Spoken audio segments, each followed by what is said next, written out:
Welcome to BitBoy Crypto. My name is Ben. Today, we're going to be showing you guys some connections between the CFTC, SEC, SBF, FTX. We're talking dirty politics. So if that sounds good, make sure to stick around.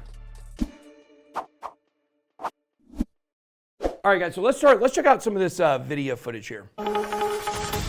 And this is a Fox Business Alert. We have breaking news. Dan Berkovitz, the general counsel of the Securities and Exchange Commission, resigned today amid speculation that FTX mastermind Sam Bankman-Fried was actually trying to buy off regulators as well as politicians. Now, earlier this week, the Washington Examiner had a terrific piece, a revelation that in October 2021, Berkovitz was wined and dined at a swanky D.C. restaurant by SBF and his top lieutenants. Now, at the time, Berkovitz was commissioner of the Commodity Futures Commission. That's one of the agencies that regulates cryptocurrencies. According to emails that were obtained by the watchdog group Protect the Public's Trust, Berkovitz paid just a fraction of the cost of the dinner. But the real question is whether Berkovitz's switch to the more powerful SEC was arranged by SBF's contacts. Still early in the investigation, but it seems like SBF's insurance might have gone beyond his political contributions. So what you see here is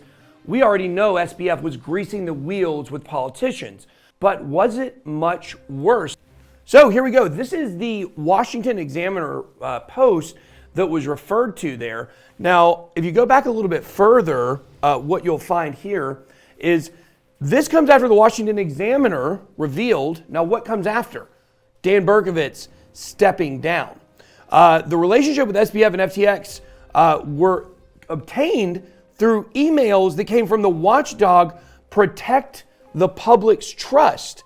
They said if there was ever a scene to conjure up a vision of DC rigged toward corrupt insiders at the expense of the little guy, it would be difficult to top this one. Michael Chamberlain, director of Protect the Public's Trust, told the Washington Examiner not long before its collapse and a raft of fraud charges, SBF and his gang were wooing one of their would-be regulators, no doubt, to try to manipulate the regulations to their advantage. So then we go here to the Washington Examiner post here, the original one, and you'll find a lot more information here. Ryan Miller, and I want to say this again about Ryan Miller. What I know about him is he's an upstanding individual. I think this is a case where just because an attorney was involved in a dinner and involved in some meetings does not make that person corrupt. And I will tell you, I do believe there's a time where Ryan Miller is going to probably come on my channel and tell his story. From every person I've talked to, Ryan Miller, they call him a Boy Scout. They said he was a very good attorney. He plays by the rules. So I just want to say that out there. Maybe that turns out to be incorrect, but that's the information I've been given from multiple people. So we know this dinner, it occurred on October 5th, 2021. It remains unclear what was discussed at the dinner, which occurred while Bankman-Fried was lobbying the CFTC to amend the trading rules that would have given FTX more freedom and power over the cryptocurrency world. Now we go here and we actually look at these emails themselves, and there's something that's left off of this article that you have to see, which is pretty unbelievable. So you come down here. As chief executive of FTX, SBF hired multiple former regulators who helped him connect with top officials at the CFTC, the agency that he hoped would be charged with regulating the industry, emails shown.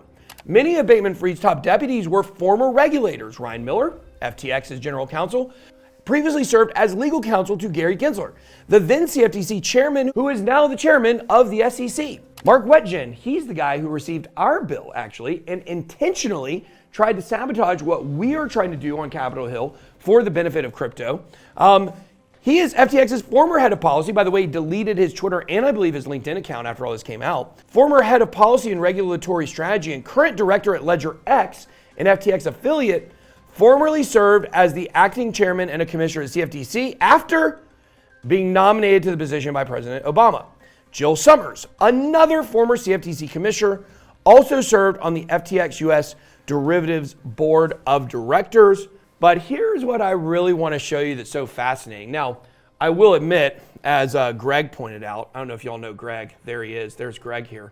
People love Greg. Why do people love Greg? I don't know. He's ugly as a rock. But he actually said, that this email address we're going to refer to is obviously Mark Wetjen's email, and I'm going to actually default and say he is correct on that. This was passed on to me, and I missed this when I first posted this. This is the email that caused Dan Berkovitz to step down, I think I spelled his name wrong, to step down from the SEC after cozying up to SBF. But wait a second, whose email address was deleted from the document? Gary, is that you? I was hoping Gary Gensler was on it. You can see here, Zach Dexter of LedgerFTX.com, Mark Wetjen, Brett Harrison of FTX US were on this, and Dan Berkovitz here, along with SBF. This is from SBF. Here is the email itself. It says, we're the natural choice to be the umpires of the crypto industry. That's what he said. This is the original email that Dan had sent to Ryan Miller. Thank you for the update and links. I was watching the Dodgers vs. Giants the other night, saw that FTX is the official cryptocurrency exchange of Major League Baseball. I gather this is not news. I'm not sure why MLB needs to have cryptocurrency exchange, but glad to see that it has one that supports regulation. What a douche. And here you can see Sam Bankman-Fried with his response. He says, we're the natural choice to be the umpires of cryptocurrency. Wow, wow, wow. So there's a couple things I want to point out about this that are very interesting. Number one is this missing email address right here. It's been wiped. Why was this wiped? Now, if you go back here, notice here it did not include anyone that was included on the email. They left off the salutations, if you will. Here, on the other hand, it's just missing. It's been wiped. This is Mark Wetjen's email address. Now, this was sent on October 14, 2021, which I believe was before he went to FTX. So why are they trying to hide this email address? I think this is a rabbit trail. We can go down on a later video. You can assume that this is either Mark at ledgerx.com, Mark at CFTC.us or .gov maybe, or maybe it's Mark at FTX.com or .us.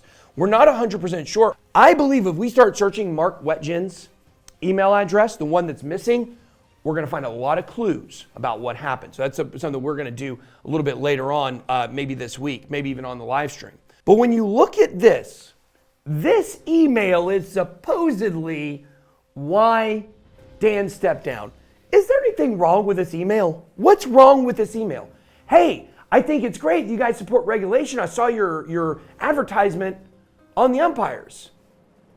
Is that cozying up to SBF? No. I believe that what happened at this dinner was Mark Wetjen possibly accepted a job with FTX from the CFTC. I also believe that during this dinner, Dan Berkovitz was promised a job at the SEC. Why? SBF had already laid this out with Gary Gensler. And I think if we really do some investigation on this email address, we may be able to find some more confirmation of that on the web. There's a lot of conflict, there's a lot of corruption, but it doesn't end there, guys. We have this. We talked about it on last night's video. Just a reminder, Judge Ronnie Abrams recuses herself from Sam Bankman-Fried's case because her husband's firm advised FTX. Why is she important? She set the bail for Sam Bankman-Fried. Interesting fact, if he were to get new charges, such as a RICO charge, that bail would no longer be good, and we could go back to a new judge and get something fair. Bernie Madoff, $10 million in bond. You know what he put up? $10 million in collateral. Martin Shkreli, the pharma bro, $5 million bond. He put up $43 million in collateral. Ghislaine Maxwell, considered a flight risk. She sat in federal custody until her case. Sam Bankman-Fried, $250 million bail, $4 million in property put up. It's called a personal recognizance bond.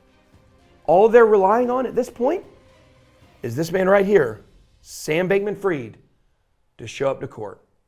And we know he's honest. He won't flee. Am I right? That's all I got. Be blessed. BitBoy out.